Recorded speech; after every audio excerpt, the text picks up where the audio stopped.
Hello, dear listener. Tonight we're going to take a quiet journey back in time to a world very different from our own, the Middle Ages.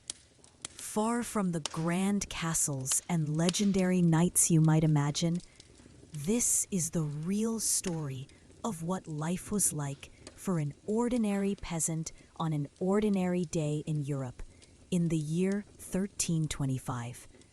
So find a comfortable spot, close your eyes, and let the soft rhythm of this story guide you gently towards sleep.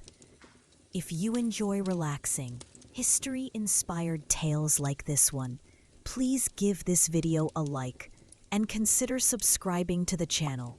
Your support helps us bring you more peaceful journeys through time.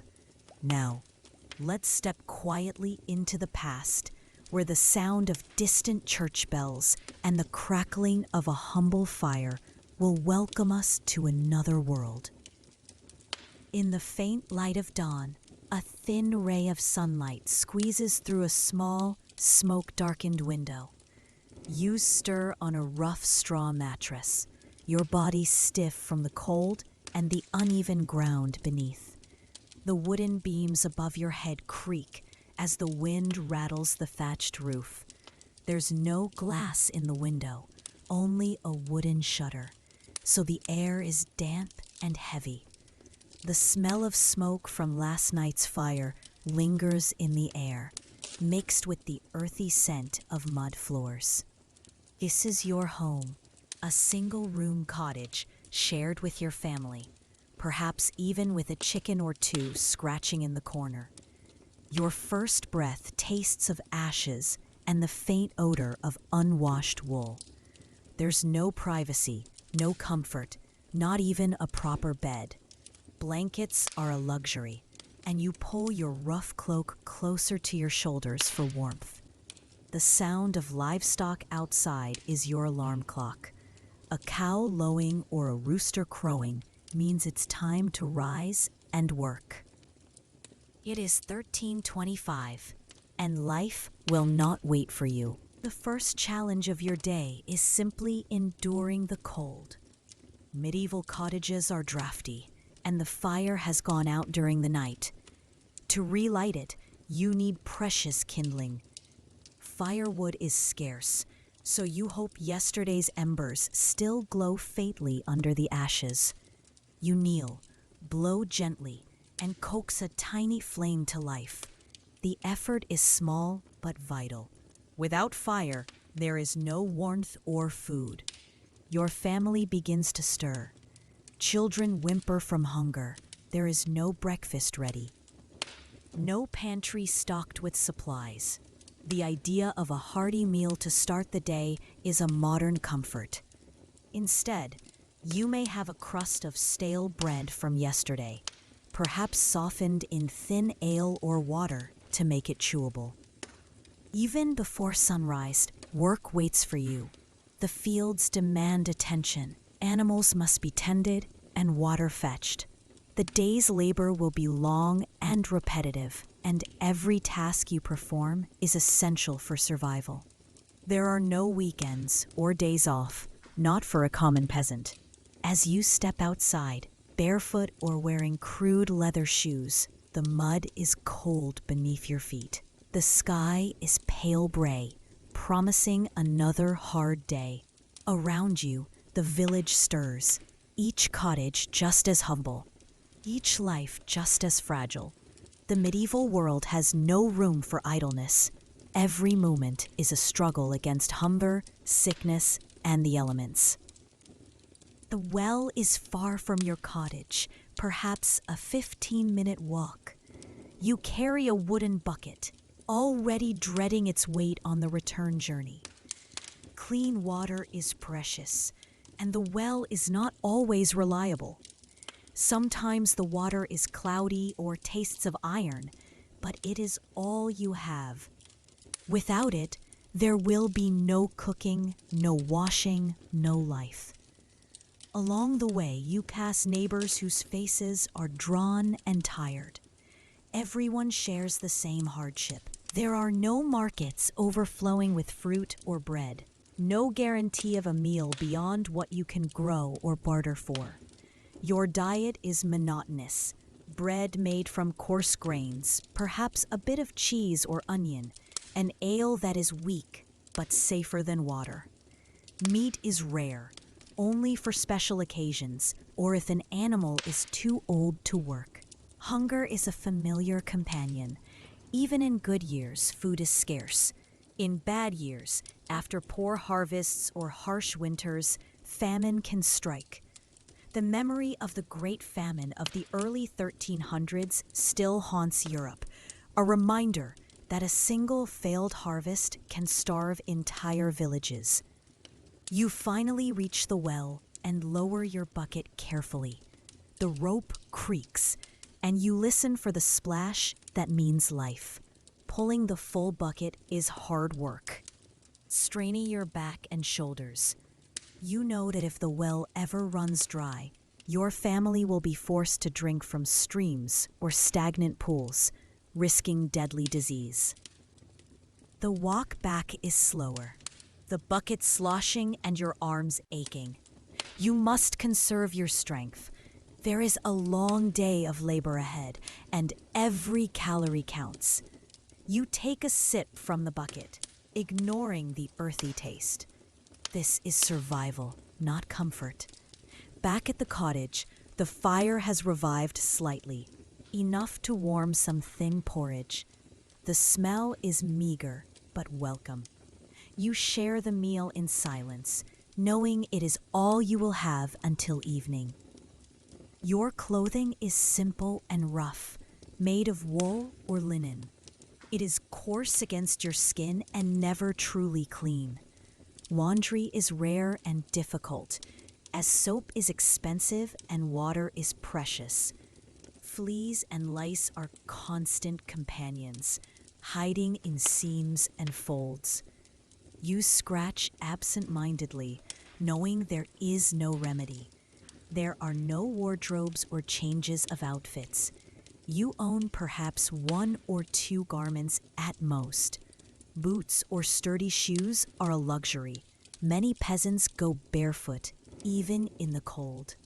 Winter is cruel, and layers of wool barely keep the chill at bay. Dyes are costly, so your clothes are dull browns, grays, or faded greens. Bright colors are for the wealthy, those who can afford imported fabrics or expensive dyes like indigo and saffron. Your plain tunic marks you as a commoner instantly.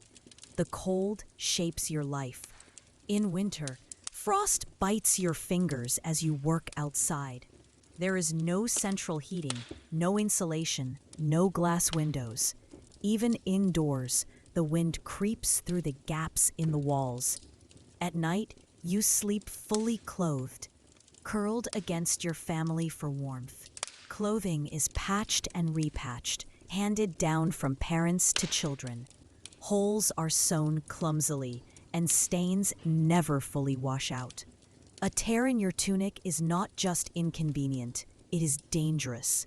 Without protection, illness or frostbite could claim your life. The effort to stay warm is a battle you will fight every day. Even now, as you prepare to work the fields, you feel the cold gnawing at your bones. There is no escape, only endurance. Bathing is not part of your daily routine. It is a rare luxury. Water is precious, and heating enough for a proper wash requires wood you can't spare. Most peasants may bathe only a few times a year, and often only their hands and face are rinsed daily. The idea of daily showers is unimaginable. Your skin feels constantly rough with dirt, and the faint scent of smoke and sweat never leaves you. To wash clothes, you would have to carry buckets of water from the well. Heat it over the fire and scrub with ash or lye. Soap is expensive, made from animal fat and ashes, and rarely used. Lice, fleas, and other pests thrive in your bedding and garments, and you've grown accustomed to scratching at your scalp and skin as you work. Human and animal waste is disposed of carelessly. Chamber pots are emptied into the street, and livestock droppings mix with mud outside your cottage. Flies buzz constantly, and the smell lingers even on breezy days. It is easy for disease to spread, and plagues or fevers can sweep through entire villages. Wells and streams can be contaminated, but there are no alternatives. Ale is often drunk instead of water, even by children, because the brewing process makes it safer. Thin, weak ale provides hydration without the deadly risk of parasites or bacteria lurking in untreated water. Tooth care is primitive. You might rub your teeth with a twig or rinse your mouth with water, but there is no toothpaste or dentistry as you know it. Rotten teeth and gum infections are common, often leading to serious health problems. Hygiene is not simply inconvenient. It is life-threatening. Illnesses like dysentery or typhoid can kill quickly, and there are no hospitals or doctors nearby. Only folk remedies and prayers to rely on when sickness strikes. Farming is your life, your livelihood, and your endless burden. The soil must be plowed by hand or with oxen, seeds carefully sown, and weeds pulled daily. There is no machinery, only simple wooden tools. Your hands are calloused and cracked, your back bent from years of stooping under the sun. The work begins before dawn and continues until sunset. Fields are unforgiving. In summer, you sweat beneath a harsh sun.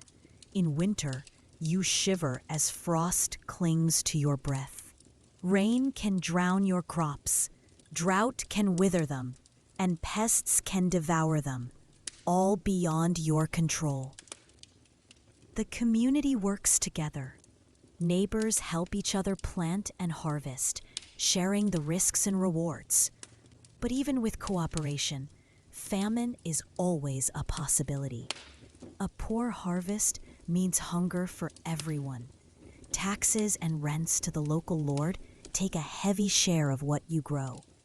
Even in good years, much of your grain or vegetables is taken as payment, leaving you only enough to survive. The Lord's men come to collect their due, and you dare not protest. Holidays and feast days are your only respite, offering brief moments of rest and celebration. But even then, you are aware that the fields wait patiently, and neglect could cost you your survival. Every furrow you dig and every seed you plant is a small act of hope. Despite the hardship, farming ties you to the land. It is both your prison and your sustenance, the rhythm by which your life is measured. Meals are simple and repetitive. Bread is the centerpiece of your diet, baked from coarse grains that leave it dense and heavy. You might have a thin vegetable soup or a piece of hard cheese if you are lucky. Meat is rare, perhaps salted pork or dried fish on special days. Cooking is done over an open fire on the floor of your cottage. Smoke fills the room, stinging your eyes because there is no chimney. Pots are made of clay or iron, and utensils are scarce. You stir the soup slowly, watching it bubble, and savor the smell despite its thinness. Spices are almost unknown to you. Salt is precious, and herbs like parsley or thyme are used sparingly. Sugar is a luxury reserved for the wealthy, and exotic flavors like cinnamon or pepper are unheard of in your world. Preservation is crucial. Meat is salted or smoked to last through winter. Grains are stored in sacks, though vermin may steal some. Starvation is always a threat in the colder months, so you eat sparingly and waste nothing. Drinks are simple. Weak ale or watered-down wine if you are fortunate enough to have vines nearby. Fresh water is too risky unless boiled. Ale is part of every meal, even for children, for its safety and calories.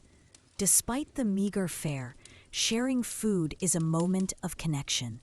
Family members gather around the fire, passing a loaf of bread or a bowl of soup, their tired faces softening under the glow of flickering flames.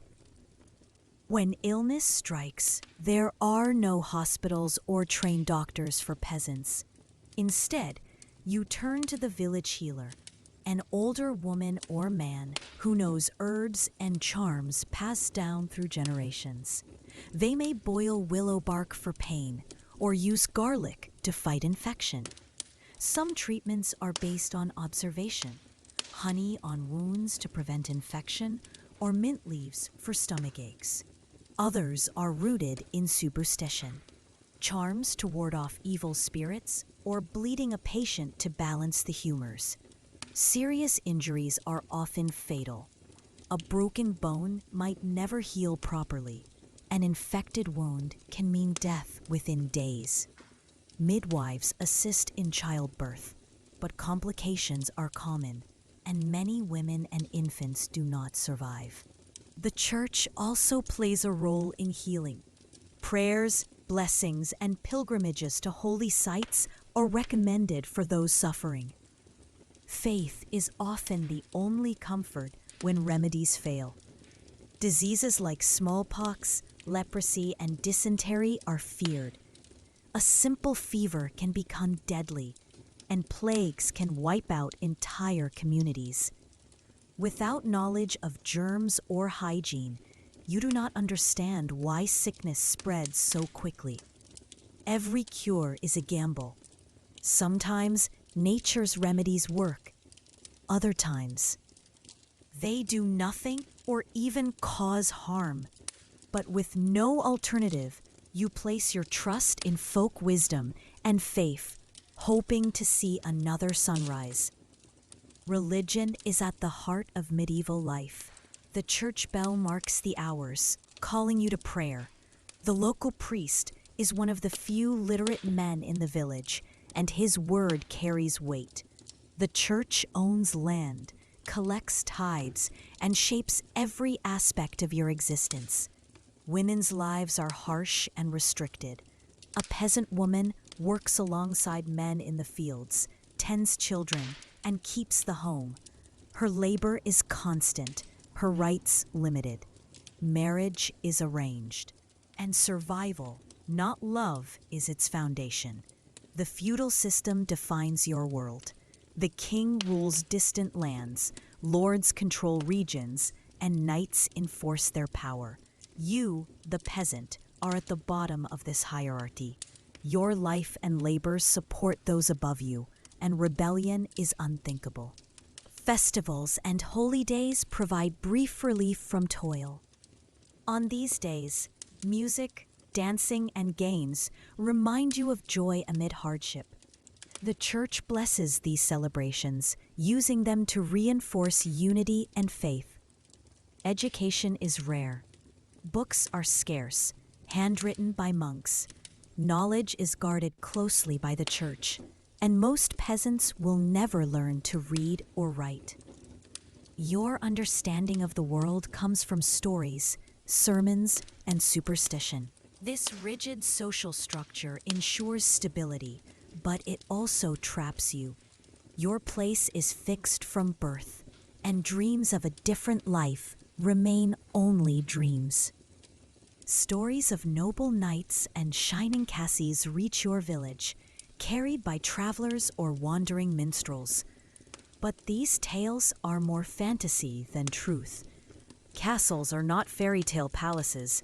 They are cold, damp fortresses built for defense, not comfort.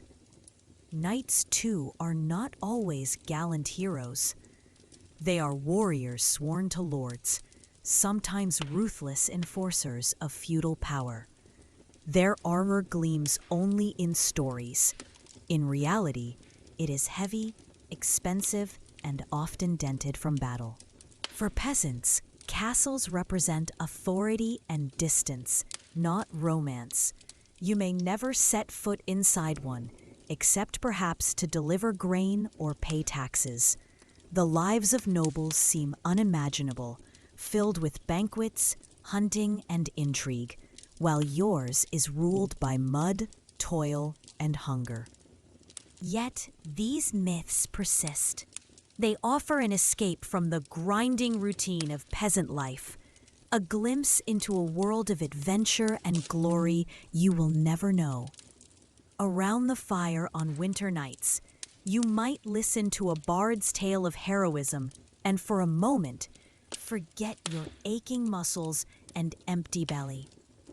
In truth, medieval Europe is less a world of grandeur than of survival. The shining stories serve as a dream, a distraction, a reminder that even in hardship, the human spirit longs for wonder.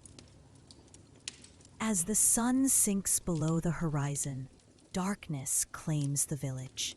There are no street lamps or glowing windows, only the pale light of the moon and stars. Shadows deepen, and the world feels suddenly larger and more menacing. You light a small tallow candle or gather around the fire's faint glow. Outside, wolves or wild dogs may roam. Thieves and bandits prefer the cover of night. Superstitions run wild. Tales of spirits, witches, and demons fill your imagination. Night is a time of vulnerability. Without light, work stops and the world becomes unfamiliar. You stay close to your family, speaking in hushed tones or listening to the crackle of the fire. Meals are lighter in the evening, perhaps a bit of bread or soup. You huddle together for warmth, sharing stories or prayers before sleep. The straw mattress is rough, but exhaustion makes it bearable. You drift into slumber, uncertain what tomorrow may bring. A single storm could flood your crops. A stray illness could devastate your household. Life is fragile, but you have survived another day. The night in the Middle Ages is long and silent, broken only by the howl of a distant animal or the whisper of the wind through the trees. A single day in the Middle Ages reveals a world far harsher than the romantic images of knights and castles suggest. It is a world where hunger, cold, disease, and hard labor define existence. Yet amid the hardship, there is resilience, community, and moments of simple joy. The peasants of 1325 endured a life of uncertainty, their survival tied to the land, the seasons, and the goodwill of neighbors. Their faith, traditions, and small comforts sustained them through endless toil. As you return to the present, the contrast is striking. Modern conveniences, clean water, and warm homes are luxuries they could not imagine. Their story reminds us to appreciate our world and to honor the endurance of those who lived and died, unnamed, beneath the shadow of history's great castles.